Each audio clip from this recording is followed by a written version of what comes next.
Hey everybody, Tumah still matters today, so let's see how.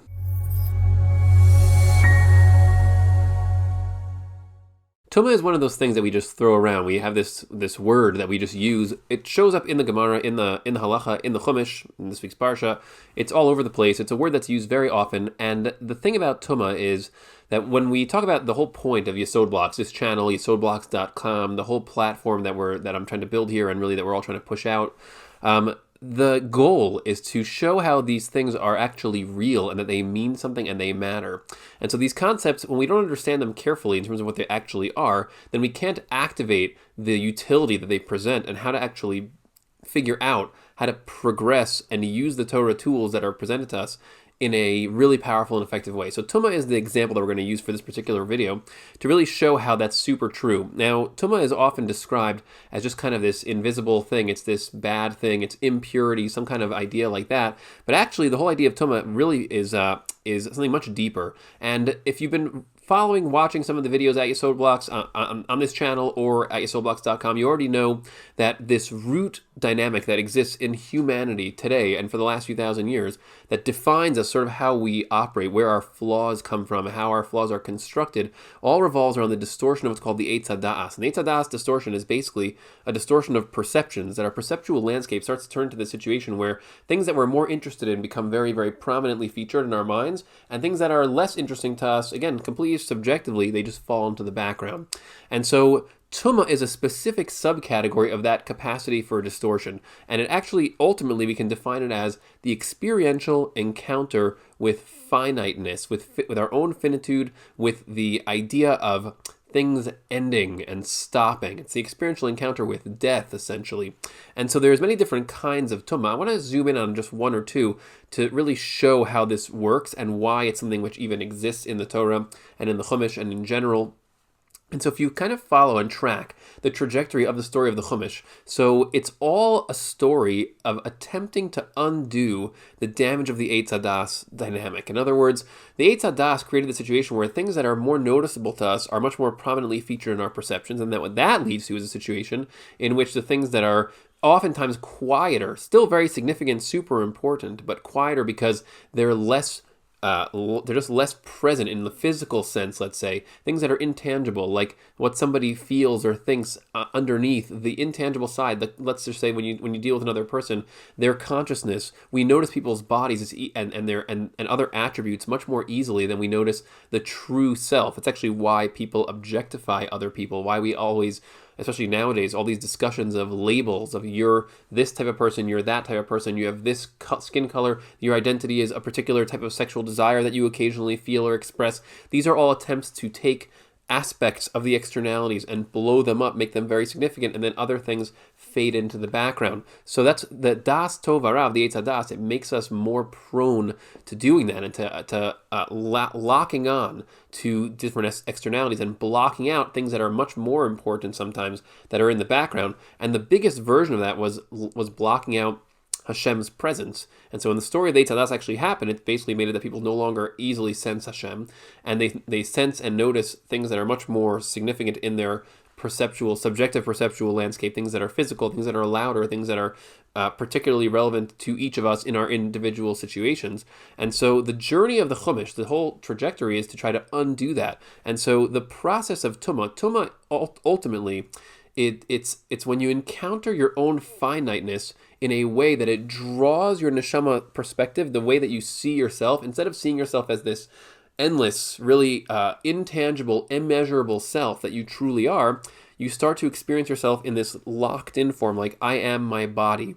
I'm going to die. Instead of thinking my body will eventually turn off, and that will actually create a process in which the neshama is now freed from the body temporarily, and then eventually reattached to a new body, what's called resurrection, and then your consciousness can actually operate in the world again at a higher state. That's the whole point of death. Instead, we tend to think of ourselves as, well, I actually am my body. I am the food that I like. I like pizza. I like this. I like that. We tend to narrow our perception of our own self into this increasingly finite and smaller form, and that is essentially the dynamic of Tumah. What Tumah is when you experience your own finiteness, you develop a perception of yourself as a result of that experience, as if you are the narrower version of yourself that is implied by the Tumah. So the easiest example is when we encounter actual death, because we say, wow, look, that person is gone, they died.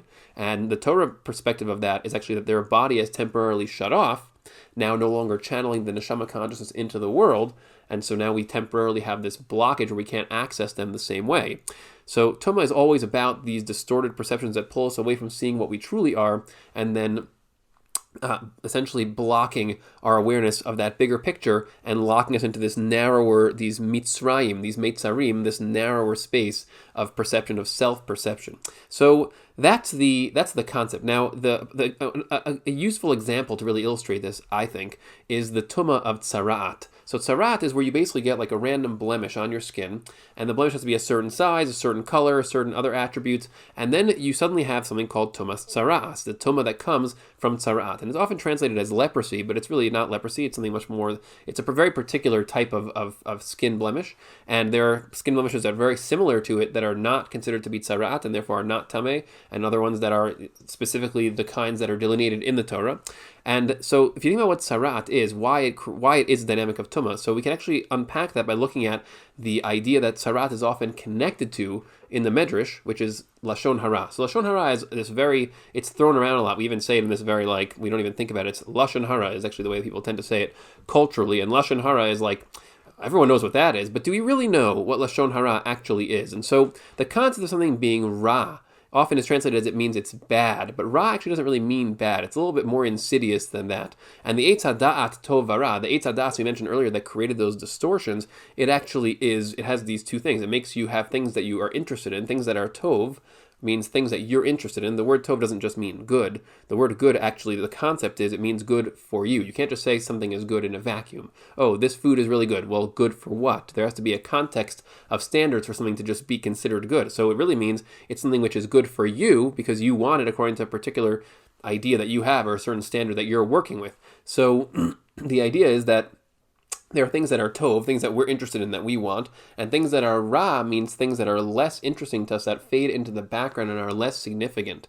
And that's what Lashon Hara actually is. When you engage in Lashon Hara, you're actually speaking about another person in a way that you're taking something about them and saying, oh, this person, I heard he's a tax evader. So that's one snapshot of one attribute of this person in time that you're now taking out. And the rest of what the person is and now gets shoved into the background, and it says, well, we can dehumanize that person with this conversation now. They're not here, and they did something wrong. They did something bad. So now they are not relevant. They are not human anymore. They are not important. They are immaterial, and you shove them into the background, and you essentially are treating them as something which is ra, something which is, you're writing them off. You're saying this person is irrelevant now. I'm not interested in them anymore because they did this one thing that is now I'm going to focus on it and I'm going to talk about this one thing they did, and that blocks out the rest of what they are. That is what Lashon Hara is. It's this idea of doing that to other people where you reduce them to one action that you're focused on and then everything else about them fades into the background. So when you understand that's what Lashon Hara is, we can also understand why the Medrash says that people who speak Lashon Hara get Sarat as a result, because Sarat is exactly the same thing as that. Sarat is you have a random blemish on your skin. Again, it could be, if it's a little bit too small, not a blemish. If it's big enough, a certain color, then it suddenly is. It's like this very irrelevant, it's not like you have this huge, open cut or something on your face. Like, it's a very, very small issue. But what happens is when you get it, you're literally ejected from society. You have to leave the town that you live in and go isolate yourself outside of town. Can't be around other people. You have to announce whenever you go anywhere. You have to tell everyone that you are tameh and that they should stay away from you. They shouldn't talk to you.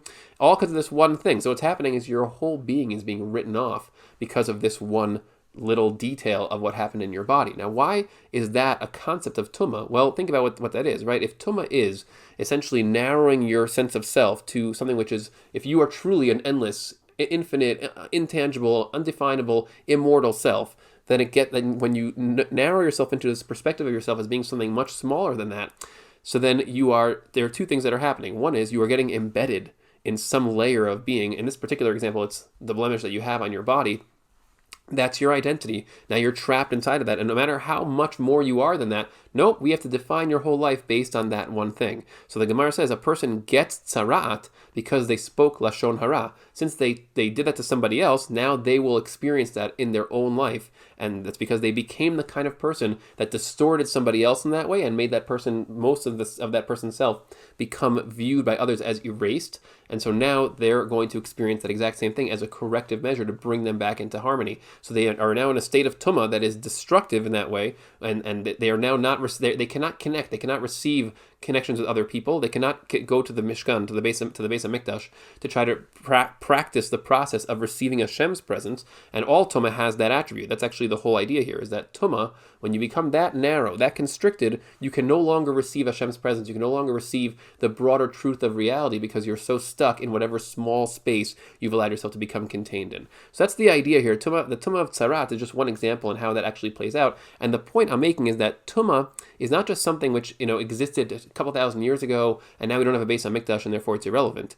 The mechanics of Tumah still exist now. And when you operate in a tameh kind of way, and there's many different examples of types of tumah, you can get embedded in so many different aspects of the body. Sexual tumah, there's emotional tumah, there's all kinds of areas of tumah where you can get deeply embedded and constricted into small perspectives, and then you are unable to really receive Hashem's presence at whatever level you were able to before, or connect to others in a meaningful way, because this type of, these things, tumah as a dynamic, actually takes us out of the world in a certain way. We lose touch with a big part of who we are, and we get stuck in these small spaces, and it requires a geula, a redemption process to actually break us out of that. And there are many different ways to do it. The Torah is a way to do it. There's a lot of different things you can do to try to pull out of these types of narrow spaces, but you have to first be alerted to the dynamics, to first understand the distortive dynamic of the Eitz Hadas and how that can lead to these narrow spaces, and then you can learn to climb your way out of those things to get to higher states. So I hope that was interesting and helpful to understand what Tumah really is in the world today and how it works mechanically and dynamically underneath,